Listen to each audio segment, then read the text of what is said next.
नाजरीन, ब्रेक से पहले बात हुई थी डॉक्टर मुनीर अमानुल्लाह के साथ कंजनाइटल हार्ट डिफेक्ट्स के मुताल्लिक़। आइए बातचीत का सिलसिला आगे बढ़ाएं। डॉक्टर साहब, जैसे कि बात हो रही थी उन नक़ाइस के मुताल्लिक़ जो कि पैदाइशी तौर पर बच्चों में नज़र आते हैं, बच्चों के दिल में। इसी हवाले से मैं आपसे पूछना चाहूँगा कि जिन घरों में इस तरह की कोई औलाद आ जाती है, मेरे ख़्याल से उनके लिए बहुत बड़ा इम्तिहान होता है। एक सवाल ये भी उठता है कि जाएँ तो जाएँ कहाँ इलाज की खातिर। एक वक्त तो वो भी था कि जब लोग बाहर जाने का सोचा करते थे। इनफैक्ट अभी भी शायद पड़ोसी मुल्क का काफ़ी तस्करा आता है इस तरह की सर्जरीज़ के हवाले से। तो पाकिस्तान में अगर कहीं जाना चाहें तो कहाँ पे जाया जा सकता है जहाँ पर ये प्रॉपर फैसिलिटीज़ अवेलेबल हों? पाकिस्तान में आस्ता आस्ता over the last 10 years paediatric cardiac surgery develop हुई है। 3 cities हैं जिसके अंदर कह सकते हैं कि ये वेल डेवलप्ड है। एक कराची है, लाहौर है एंड रावलपिंडी है। कराची के अंदर 2 सेंटर्स हैं जहाँ पर काम हो रहा है पीडियाट्रिक कार्डियक सर्जरी के ऊपर। एक NICVD है जो कि पब्लिक सेक्टर में है जी। और प्राइवेट सेक्टर के अंदर आगा खान यूनिवर्सिटी है। जो 9 उम्र वाले हैं, जो न्यूनेट वाले बच्चे हैं, उनके ऑपरेशन जो हैं वो आगा खान में हो जाते हैं, NICVD में अभी तक नहीं हुए। यानी नौज़ायदा बच्चों की अभी भी NICVD में अवेलेबिलिटी ट्रीटमेंट नहीं होती है, है। वो आगा खान में ही हो सकती है क्योंकि बहुत सारी इसके साथ रिलेटेड चीज़ें होती हैं।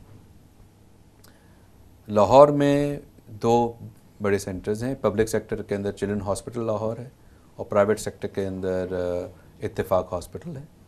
वहाँ पर भी यही है कि जो न्यूनेट बच्चे हैं वो ज़्यादातर इत्तेफाक हॉस्पिटल में होते हैं, अगेन फैसिलिटीज़ की वजह से।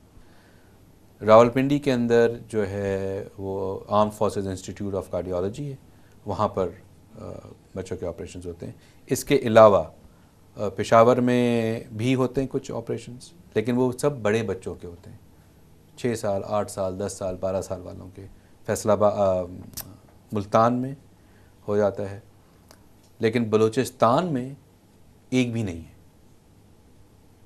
तो बलूचिस्तान वाला जो है वो सब या तो सिंध आता है या सदर्न पंजाब की तरफ जाता है। तो ये आपके पास 6 सेंटर्स हैं और हर साल द नंबर ऑफ ऑपरेशन जो हैं वो इंक्रीज़ हो रहे हैं और हर साल जो है वो रिज़ल्ट जो हैं वो भी बेहतर हो जा रहे हैं।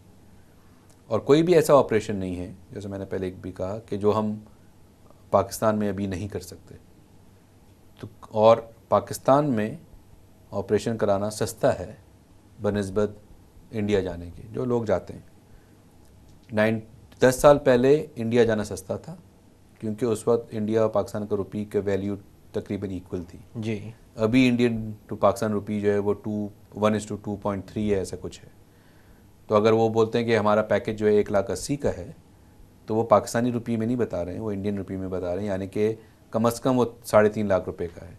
फिर जाना आना रहना वीज़ा ये वो कर कर वो 5 6 7 8 लाख रुपए बढ़ जाते हैं। और वो ऑपरेशन जो कि यहाँ पर 2.5 से 3 3.5 4 लाख रुपए में हो जाते हैं।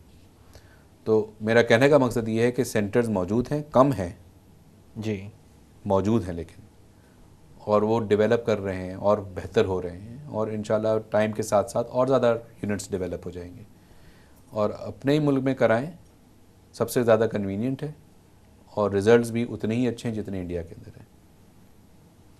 डॉक्टर साहब, इस मर्ज़ के हवाले से कोई पैगाम आप देना चाहेंगे आवाम को? मैं 2 लोगों को देना चाहूँगा। एक पैगाम दूंगा पेरेंट्स को जिनके बच्चे अगर उनको कंजनरल हार्ट डिजीज़ है, तो मायूस नहीं होना है जी। ब्लेम किसी को नहीं करना है और ट्रीटमेंट जल्दी जल्दी करानी है। ट्रीटमेंट का मतलब गोलियां और दवाइयां नहीं है, बल्कि सर्जरी या इंटरवेंशन के दौरान एंजियोग्राफी के ज़रिए उसको ठीक करना। दूसरा है उन पीडियाट्रिशियंस के लिए जो कि पूरी कंट्री में बच्चे देखते हैं कि वो अवेयर हो जाएं कि इन बच्चों के लिए इलाज उन्हीं के मुल्क में मौजूद है। सबसे ज़्यादा रेफरल इंडिया में जो होते हैं वो पीडियाट्रिशियंस के थ्रू होते हैं, सर्जन्स के थ्रू नहीं होते जी। तो पीडियाट्रिशियंस को ये पता चल जाए कि ट्रीटमेंट ऑप्शन अवेलेबल है पाकिस्तान में और सस्ता है इंडिया से, तो वो भी रेफरल पैटर्न अपना ऐसा रखें कि पब्लिक सेक्टर में भेजना है, प्राइवेट सेक्टर में भेजना है, इट्स अप टू देम, लेकिन कोशिश करके अपने ही मुल्क में भेजें। अगर हम एज सर्जन समझते हैं कि ये कभी कभी ऐसा केस आता है जो बहुत कॉम्प्लेक्स होता है और हमारे एक्सपीरियंस में नहीं होता, तो हम खुद ब खुद आपस में बात करते हैं, जी बाहर वालों लोगों से बात करते हैं या बाहर ही भेज देते हैं। लेकिन वो 1% लोगों को बाहर भेजते हैं हम लोग, या जी 2%। बाकी माशाल्लाह से सब ऑपरेशन जो है हम लोग यहीं पर पाकिस्तान में कर सकते हैं।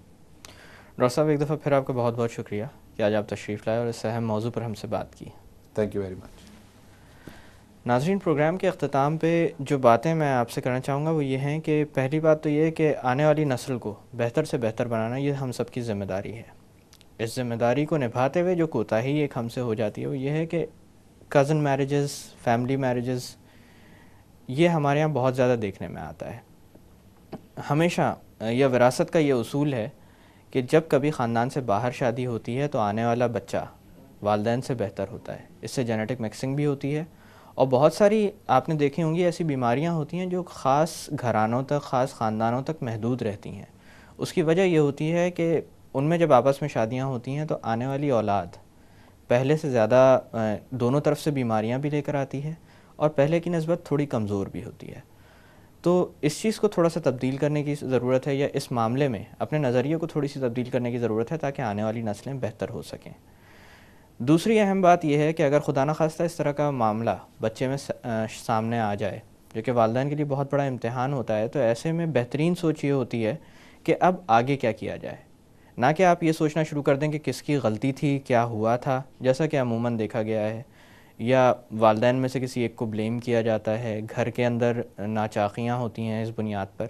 इन सब चीज़ों को छोड़कर बच्चे पर तवज्जो देनी चाहिए ताकि उसका इलाज जल्द से जल्द मुमकिन हो सके और वो एक नॉर्मल बच्चे की तरह नशोनुमा की तरफ या अपनी सेहत की तरफ वापस लौट सके जल्द अज जल्द। इस चीज़ पर ध्यान देना चाहिए। इन्हीं अल्फाज के साथ मैं डॉक्टर इकराम आपसे इजाज़त चाहूँगा। अपना ख्याल रखिएगा। अल्लाह हाफ़िज़।